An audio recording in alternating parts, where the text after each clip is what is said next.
Monsieur le Président, Madame la Ministre, mes chers collègues, la démocratie est en danger. La Ligue des droits de l'homme évoque même une démocratie en décrochage. En France, sur fond d'atteinte aux libertés associatives, académiques, de création, de diffusion artistique et à la liberté de la presse. En 2025, la France a ainsi perdu 4 places dans le classement réalisé par RSF. La confiance, autre facteur déterminant pour mesurer la vitalité démocratique d'un pays, est aussi en berne. À titre d'illustration, la confiance dans les médias s'érode. Seuls 32% des Français pensent, je cite, que l'on peut avoir confiance dans ce que disent les médias sur les grands sujets d'actualité. Dans ce constat globalement sombre, 2 typologies de médias continuent néanmoins d'être appréciées par les citoyens. L'audiovisuel public, près de 7 Français sur 10 en ont une bonne image, et les médias locaux, 63% des Français déclarent avoir confiance en eux, juste derrière les journaux télévisés d'information. Paradoxalement, l'audiovisuel public, comme les médias locaux, sont particulièrement maltraités dans ce budget. En effet, en ce qui concerne les médias de proximité, comment ne pas mentionner la quasi-division par 2 des crédits alloués au FSER, alors que ces médias indépendants jouent un rôle essentiel en termes de pluralisme, de participation citoyenne, de cohésion. Cette coupe drastique viendrait fragiliser les 750 stations qui maillent le territoire. Enfin, le soutien aux médias locaux est aujourd'hui insatisfaisant et mal calibré. Par exemple, les conditions du fonds de soutien aux médias d'information sociale de proximité sont trop restrictives pour représenter un véritable levier de politique publique. C'est pourquoi notre groupe proposera la création d'un fonds d'urgence temporaire en faveur des médias locaux de proximité afin de répondre à la crise qu'ils traversent, liée notamment, et vous le savez, à la déperdition des recettes publicitaires. En 5 ans, entre 120 et 150 millions de recettes annuelles ont quitté l'écosystème, quand 25 titres de presse locales ont disparu. Le Tour de France du président de la République témoigne d'ailleurs de cette prise de conscience, un peu trop tardivement malheureusement, mais surtout, il y a de grandes déclarations, nous attendons des actes, et je demande à Madame la Ministre, le projet de loi États généraux de l'information, c'est pour quand ? Quant au traitement réservé à l'audiovisuel public, il est indigent, contre-productif et constitue ce que j'appellerais un acharnement. 70 millions en moins en 2026, une baisse de 80 millions en 2025, des annulations de crédits en cours en 2024. Au final, le décrochage par rapport au COM est terrible, c'est 300 millions d'euros. Alors que doit faire l'audiovisuel public pour mériter un minimum de considération de sa tutelle et de soutien budgétaire ?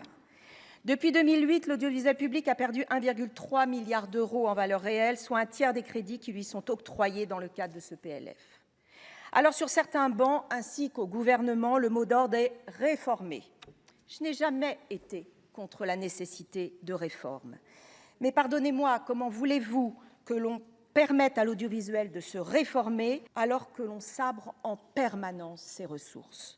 Pouvez-vous enfin répondre à cette contradiction permanente avec de véritables arguments de fond ?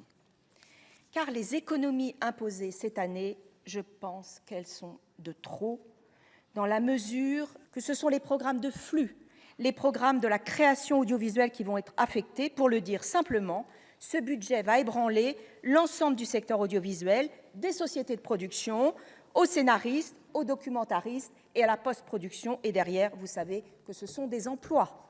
Alors le cercle vicieux est enclenché et je pense même que France TV va être obligée de revendre ses actifs. On parle même des droits sportifs.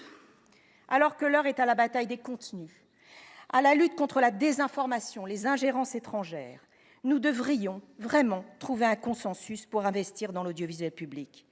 À la place, toute notre attention est happée par des débats subsidiaires, orchestrés par l'extrême droite, laquelle répète à l'envi qu'elle veut détruire l'audiovisuel public. Alors réveillons-nous, retrouvons un peu de concorde, mes chers collègues, faisons de l'audiovisuel public un rempart démocratique, comme nous y invite d'ailleurs le règlement européen sur la liberté des médias.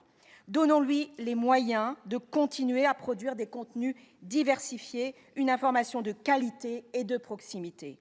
Soyons tout simplement à la hauteur des enjeux colossaux qui sont devant nous. Parce que parallèlement, c'est la question de notre souveraineté démocratique qui est indissociable de notre souveraineté culturelle. En la matière, et je vais arriver sur le 7e art, c'est un des vecteurs les plus puissants. Plus que tout autre, il concourt à notre influence, à notre rayonnement international, faisant de la France le premier producteur en Europe et surtout un des premiers pays présentés et représentés dans les festivals. Comme le démontrent parfaitement les auteurs d'une récente tribune, la politique de soutien du CNC n'est pas seulement efficace, elle est la condition d'une réussite artistique, culturelle, économique et moi j'ajouterais géopolitique. Le cinéma français est, oui, un actif stratégique. Il est d'autant plus impératif de le défendre, de le promouvoir, que le raidissement américain est très net. Parce que face à la tentation hégémonique des plateformes, à la vision idéologico-politique d'un effacement civilisationnel de l'Europe, soutenir le cinéma français et européen se révèle un acte de résistance démocratique et d'affirmation de notre puissance culturelle indispensable et résolue.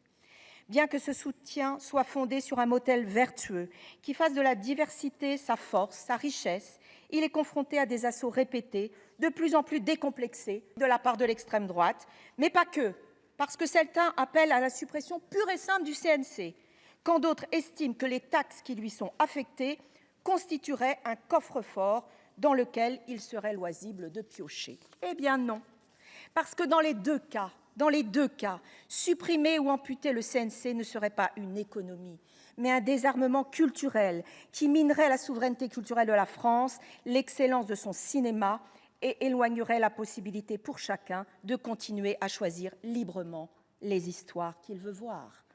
Je fais mien les termes employés par les auteurs de cette tribune. Alors veillons, s'il vous plaît, à ne pas déstabiliser la fiscalité affectée au CNC et à ne pas accentuer les prélèvements sur sa trésorerie au point de menacer son fonctionnement. Le CNM, c'est aujourd'hui une baisse de 7 millions d'euros qui s'ajoute à 1,3 million d'euros en 2025 qui fragilise ses fondations. 10 millions en 2 ans auront été enlevés au CNM, alors même que le rendement des taxes qui lui sont destinées, la billetterie, le streaming, aura été écrêté, et ce, malgré nos tentatives transpartisanes pour les déplafonner. Lors de sa création, en tant que parlementaires, nous avions précisément appelé l'État à respecter le contrat qui le lie à la filière musicale et à garantir sur la durée des financements cohérents avec ses missions. Mais tel n'est plus le cas, si bien que le CNM, je n'espère pas, pourrait être obligé de rogner sur les aides transversales. Pire, le principe de solidarité qui fonde son action pourrait être mis en cause au détriment de certaines esthétiques. En somme, au-delà des missions du CNM, ces principes fondamentaux sont en train d'être ébranlés au point de déstabiliser l'ensemble de la filière. Nous ne pouvons pas l'accepter et nous proposerons un amendement pour revenir sur la diminution des crédits. Vous l'aurez compris, le groupe socialiste, écologiste et républicain s'opposera au budget de cette mission, surtout par rapport aux crédits octroyés à l'audiovisuel public qui ne sont vraiment pas à la hauteur des enjeux. Le gouvernement ne semblant pas avoir pris la mesure de ce changement radical d'époque que nous traversons, où il paraît incapable de mettre en cohérence les discours et les actes. Mais ce constat n'est pas une fatalité.